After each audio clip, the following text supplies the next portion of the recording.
একটা গল্প শুনেছিলাম, পাক হানাদার বাহিনী যখন বাংলাদেশে অ্যাটাক করতো, পাক হানাদার বাহিনী জিজ্ঞেস করতো মুসলিম না অমুসলিম চেক করার জন্য, বলতো কালেমা বল, কালেমা বাতাও। তো যারা কালেমা বলতে পারতো পাকিস্তানি বাহিনী নাকি ওদেরকে ছেড়ে দিত, শুনেছি। তো একজনকে এক বাঙালিরে পেয়ে তার মাথার মধ্যে বন্দুকর নল ধরে বলতেছে কালেমা বল সালে, কালেমা বাতা, কালেমা বল। তো ভয়ের চোটে এই দোয়া পড়া শুরু করছে। ও পড়তেছে লা ইলাহা ইল্লা আনতা সুবহানাকা ইন্নী কুনতু মিনাজ জালিমিন। পাকিস্তানি বলে সালে ইয়ে তো মুসিবত কা কালেমা হে। বাঙালি কয় হাম তো ভি মুসিবত মে হ্যাঁ। পাকিস্তানি বলে বেটা কোন দোয়া বললি, এটা তো মুসিবতের কালেমা। কয় আমিও তো মুসিবতে আছি, আমার মাথার মধ্যে বন্দুক ধরে তুমি আমার কালেমা জিজ্ঞেস করো, এখন কোনটা কালিমা আর কোনটা কি, তো আমার হুশ আছে নাকি?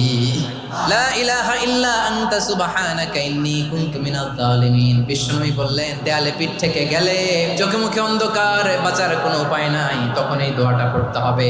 এই দোয়া পড়ে আল্লাহর কাছে ফরিয়াদ করলে বিপদ মুক্ত করবেন কে?